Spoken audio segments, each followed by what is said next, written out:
Le compte courant d'associé, vous en entendez très souvent parler, mais qu'est-ce que c'est? Au-delà de la précédente vidéo qui traitait le sujet, aujourd'hui, je vais aller avec vous plus en profondeur de façon à ce que vous connaissiez certains de ces mécanismes qui sont assez souvent mal compris.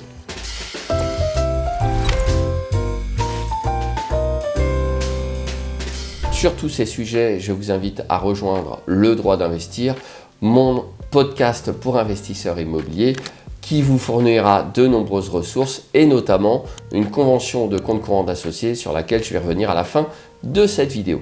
Alors, le compte courant d'associé, de quoi s'agit-il? Eh bien, c'est un prêt juridiquement qui est consenti par l'un des associés de la société au profit de la société elle-même. Le plus souvent, puisque nous sommes sur une chaîne consacrée principalement à l'investissement immobilier, ce sera donc un prêt consenti par un associé d'une société civile immobilière au profit de la dite SCI.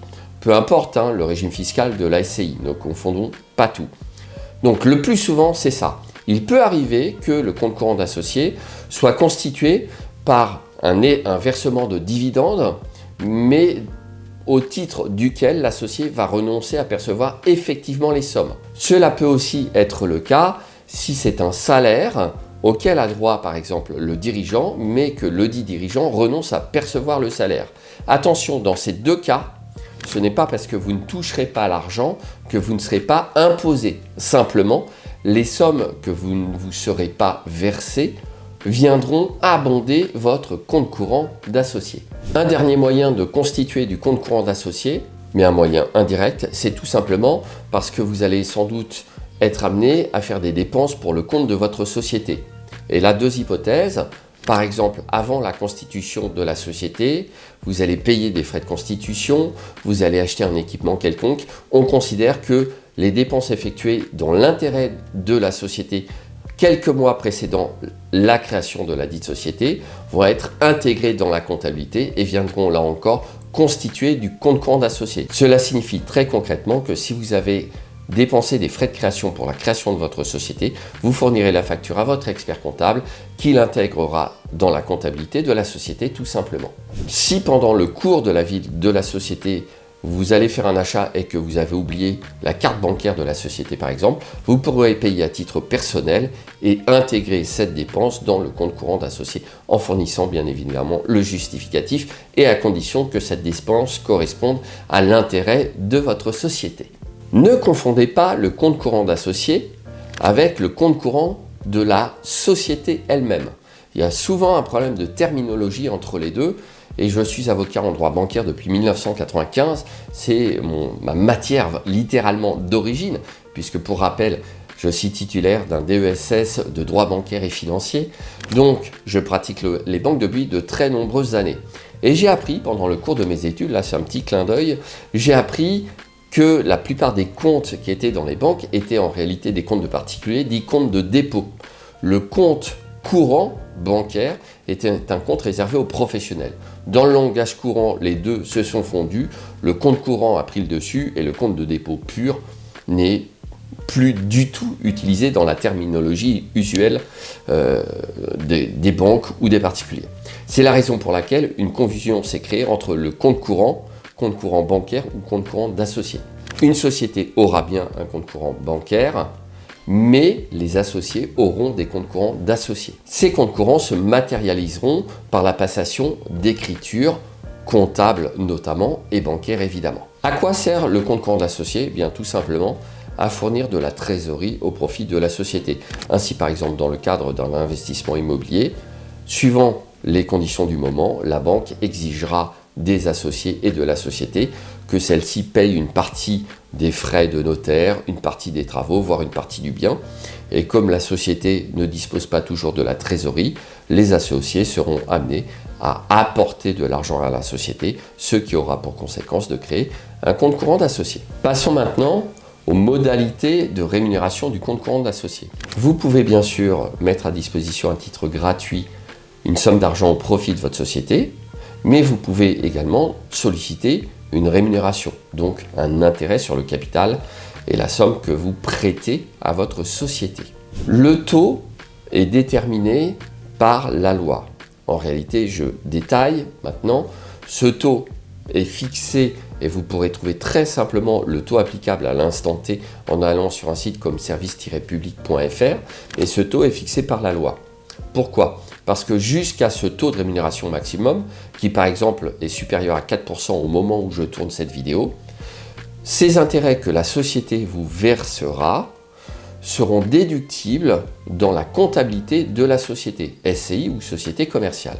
Et en contrepartie, ces intérêts seront imposables dans votre fiscalité personnelle, suivant les modalités d'imposition le plus souvent du fameux prélèvement forfaitaire unique, qu'on appelle encore communément la flat tax. Attention, si vous excédez ce taux, vous serez toujours fiscalisé, mais l'excédent du taux ne constituera plus une charge déductible pour la SCI. Vous n'optimisez donc plus la rémunération et la fiscalité de votre société civile immobilière dans mon domaine, l'immobilier. Donc ça, c'est un point vraiment important. N'hésitez pas à en discuter avec votre expert comptable pour ne pas vous emmêler les pinceaux, si j'ose dire, un peu familièrement. Un dernier point sur la rémunération, si c'est une société commerciale qui prête de l'argent, par exemple à une société civile immobilière dont elle détient une partie du capital, vous devrez fixer un intérêt. En effet, une société commerciale n'a pas vocation à prêter de l'argent gratuitement aux sociétés dont elle détient une participation. Alors maintenant, existe-t-il des risques dans la pratique du compte courant d'associé ? Oui, il peut y avoir des risques. En effet, une société commerciale ne peut pas avoir dans ses comptes, dans ses livres, un compte courant d'associé débiteur. Ce qui veut dire que l'associé ne peut pas se faire rembourser au-delà des sommes qu'il a prêtées à la société commerciale dans laquelle il est associé. Ça constituerait une convention illégale visée par le code de commerce et même peut-être potentiellement cela constituerait un risque d'abus de biens. Donc ce sont des infractions potentiellement, l'abus de biens sociaux, c'est une infraction pénale.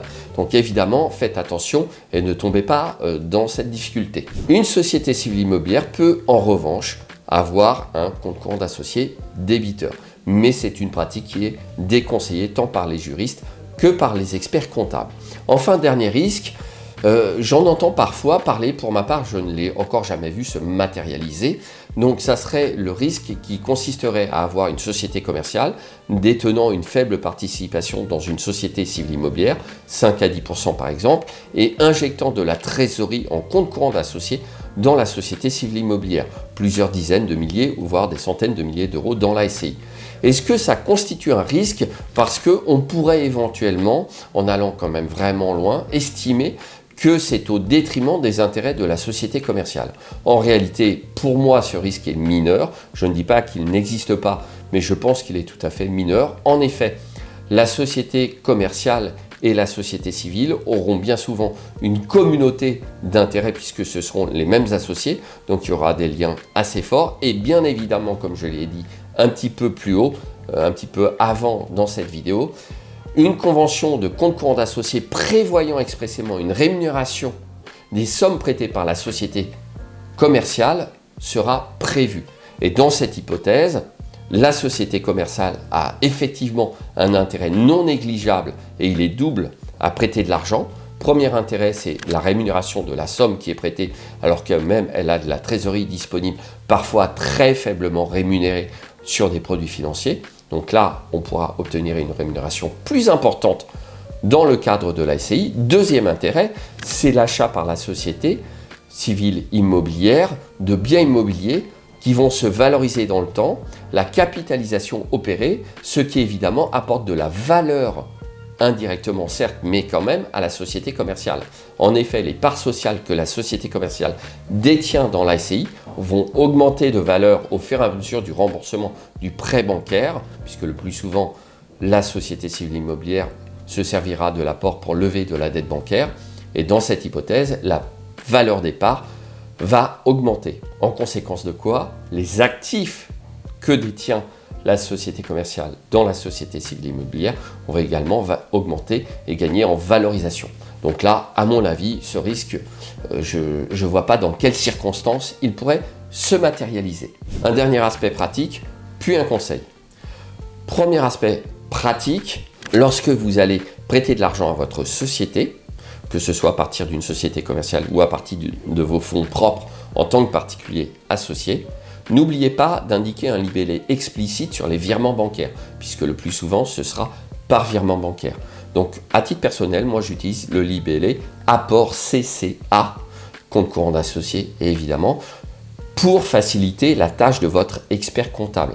En effet, sinon, il va être obligé de solliciter des explications lors de la rédaction des écritures comptables et l'établissement de votre bilan comptable. Enfin, mon conseil, si vous êtes amené à prêter des sommes importantes à votre société civile immobilière, qu'il s'agisse de sommes prêtées par votre société commerciale ou par vous-même en votre nom personnel, rédigez une convention de compte courant d'associé dès lors que ces sommes sont importantes et surtout dès lors que vous prévoyez une rémunération.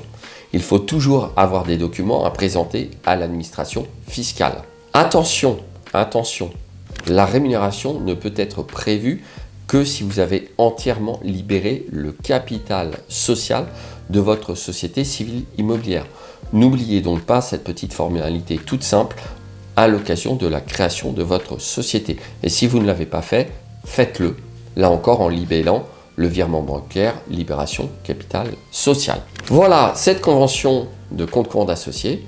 Vous pouvez très bien vous adresser à moi pour la rédiger, bien sûr, en tant qu'avocat, mais vous pouvez aussi la retrouver dans l'espace membre de mon podcast pour investisseurs, le droit d'investir.